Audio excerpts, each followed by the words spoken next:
Assalamu alaikum and hello to you who is watching this video. It is day 6 here. Alhamdulillah, praise be to God. Praise be to God. Day 6 here, and it's so good to say that this is the first day where I'm shooting this video, or I press record on this video, and I have completed all 5 critical tasks today. You have no idea how good that feels. It's like it feels amazing. It feels really amazing. I feel happier, I feel more content, I feel resilient because I actually got through all of my 5 tasks before I put this video on. So that feels really good. But yeah, day 6 completed, in the bag, alhamdulillah. So 6 days are completed now, and I have to say that is definitely no small task, completing 6 days and being consistent during those 6 days and not breaking any of those promises, any of those critical tasks that I've said I was going to do. Every single day what I'm finding is I'm pushing through, and because I'm pushing through and not allowing those kind of excuses, perfectly good excuses, to derail me or to say to me like, oh, do you know what? If you just miss this out today, if you just read 2 pages less, you can read 12 pages tomorrow instead of 10 pages today. Because I'm not listening to that voice, and I'm becoming really, really aware of the fact that every single person has that voice. All of us have that voice.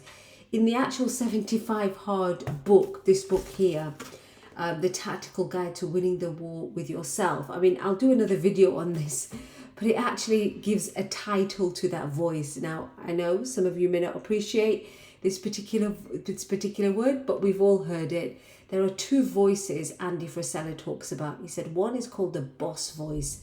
One is called the boss voice, and again, I won't go into detail about what this is. But the boss voice is the voice that is commanding, almost like a general telling you, no, you've got this, you're going to do this. But it's also a supportive voice because it believes in your dreams. And there's another voice, and that's called the bitch voice. I know, it's not in everybody's language, but there, right? It's called the bitch voice, and that's the one that just derails you. That's one saying, no, you're not capable of this. Why would you go out, Hafiza, when there's a weather warning in Manchester, and go out for an outdoor walk? Because that's what it was like in Manchester. If you're in the UK, you know that we've got storm, I think it's pronounced as storm Dara or Darak. Yeah, I think it's Dara. I'm not sure it's an Irish word or not, but we have got a storm that's kind of sweeping through the whole of the UK. And today, that voice was saying to me, you don't need to do this right now. Maybe just wait until later in the day. But I knew that later in the day it was going to get really dark. I've got kids to put to bed. And I thought, no, I've just got to get it done. So even though it was raining, I said to my children, I said, come on, guys. I said, we can do this. I said, not only are you supporting me, but you are becoming more resilient. And you're saying to yourself that even though the weather is the way it is, right? Obviously, if it was unsafe, I wouldn't take my kids out. But I said, we can hold hands whilst we walk, we can, make sure that our feet are like firmly into the ground whilst we walk through this weather. And we went on safe roads, and we did the 45 minutes. On the way back, my gosh, it was like one of my children described, Mum, it's like a needle. The rain was so cold. It was like, throwing itself on our face, and it felt like little needles going into your face. That's how cold it was. But we got it done. So definitely, because I'm pushing myself, that confidence is growing. And this journey is definitely proving to me that consistency and effort can overcome the biggest challenges. So I'm on day 6, right? So after this, I still have 69 days left of this program, right? but I'm on day 6 and it feels so good to say that because of that consistency, because I'm putting that effort in every single day. And it's just making me think that, you know what, every single thing that you wish or you desire in your life, right, whether it's a big goal, a small goal, or something that you're just putting off, as long as you break it down on a regular basis and you have that conversation to yourself that I'm going to get through this, I have the ability to figure this out, I can do this, then it is absolutely achievable. It is absolutely achievable. So that it's what's going on in there almost every single hour of the day, right? Every single hour of the day, like, you got this. Afiza, have you drunk your water? Have you done this? You can do this. You promise yourself you're going to drink this much water, and so on. So those promises that I've kept to myself, one of the things that I am doing is I'm constantly either talking to myself or I'm just journaling. On my computer here, I have a little post-it note. I hope you can see it. Oh, it is the right way around. And this is from positive psychology. This is something that I learned in one of my first modules of positive psychology, because I'm on the last leg of studying my master's in positive psychology and coaching psychology. And I have this on my computer because I need to keep reminding myself that that thought that's just entered my mind, is it, Andy talks about it as a bitch voice, right? I prefer these terms. But is it a performance enhancing thought, that's pets, or is it a performance inhibiting thought, right? So pets and pits. And it's so easy as a little framework. It's so easy to remember, because pets and pits. Is it enhancing? Is it taking me towards the goal of completing the 75 hard? Or is it inhibiting? Is it like, making me feel fears or allowing me to make perfectly good excuses and so on? So yeah, keeping those promises. Also what I'm feeling is I'm definitely gaining in momentum. So I'm feeling that there's like positive energy building over time as I work through each one of the critical tasks.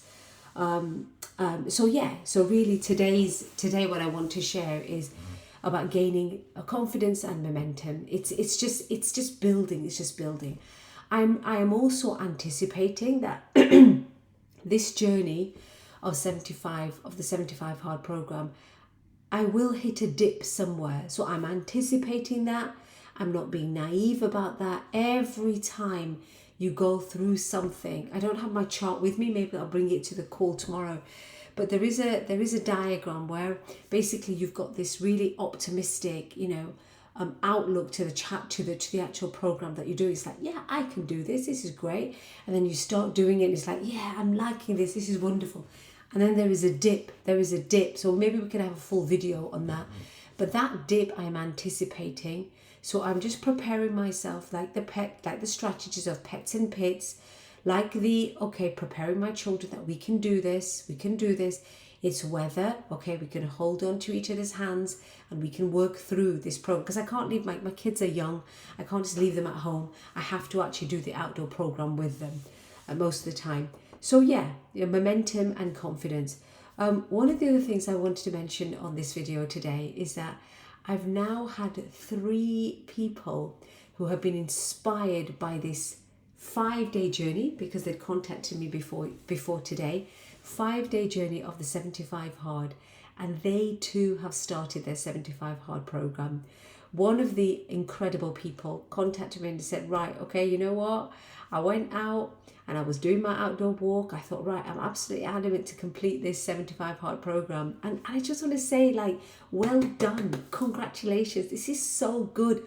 This is the reason why I wanted to share this journey, because I know that many years ago, it does feel like many years ago, when I did that first marathon, lots and lots of people started running. They started thinking about running with a different perspective, and they took it up, even though it might have been like a jog, or it might have been run walk. That's okay. The point is they started, and some of these people have now done half marathons, 10Ks, and it's wonderful when they just check in and say, hey Afiza, I was thinking about you on my run today and this is what I've done. I think it's wonderful. So sharing this journey, honestly, when I receive those messages of like, I'm starting the 75 hard, I think I need this in my life, amazing. But this one person that messaged me, she said, right, I've started it. I'm on my outdoor walk, and she lives in Canada, so it's like minus 10 degrees. So we're not like there in Manchester. So that's like hardcore, going out for a walk. And she said, I walked halfway, and then I saw a coyote, and I just looked at it, and then I just walked back. And she said, I don't know how I'm going to complete this outdoor walk, with young children and, with kind of creatures, on the road, and looking after her safety. So one of the things that I said to her, I messaged back, and I said, you can break down, it is 45 minutes of an outdoor walk. But that 45 minutes does not mean that it has to be the same thing that you're doing for 45 minutes, right? Some of my workouts has been going on the treadmill for 15 minutes, and then for 15 minutes, like doing like the core work, the squats and the plank. So doing that for 15 minutes, and then for another 15 minutes, doing like lunges and doing press-ups, etc. Right? Or it might even be that I'm going back onto the treadmill 15 minutes. What I don't do is break that 45 minutes up. So it has to be a continuous 45 minutes, right? So if, for example, if you're thinking, I really want to do this, I'm inspired by these videos, I want to do this, but how on earth do I do an outdoor workout with kids? I get it. I have 3 young ones. I home educate my children. My children are with me, 99% of the time. So one of the things that I would say to you is that break that 45 minutes down. Okay, so in 15 minutes, you've got 5 minutes, 5 minutes, 5 minutes. You've got 3 lots of 5 minutes. So in 45 minutes, you've got 9 lots of 5 minutes. Or if you want to look at it another way, break it down into 10 minutes. 10 minutes, I'll do this. 10 minutes, I'll do that. And you don't even necessarily need to go for miles on end to do this 45 minute, let's say if it's a walk. You can do it in your back garden, and it doesn't matter how big your garden is, or even if it's a yard or your street or wherever you live, and you can literally be going up and down, and then you can stop, find a safe place, and then you can be doing some squats, maybe by listening to something motivational, and then you can do something else. If you're not sure, you could do like wall press-ups. You can do all of that. You just need to get creative, because naturally your mind is going to say, you can't do this, and it'll give you like 1, 2, 3, 4, 5 excuses, right? And that's the point of this program. It's a mental toughness program. It's a mental toughness program, because what it's doing is that it's saying to you, no, you're not going to listen to that voice that's saying to you, I ain't going to do that. I can't do it. You don't understand. This is my situation. And by the way, I've been there many, many, many times over the years. I have listened to that voice. So please don't look at me as some kind of finished product. I'm not there yet, right? And that word yet is very important here. So if you started this program, high five to you. You even got a wink there. But yeah, and any struggles, any challenges, if there's anything that I can support you with, please put it down in the comments below, and I will get back to you.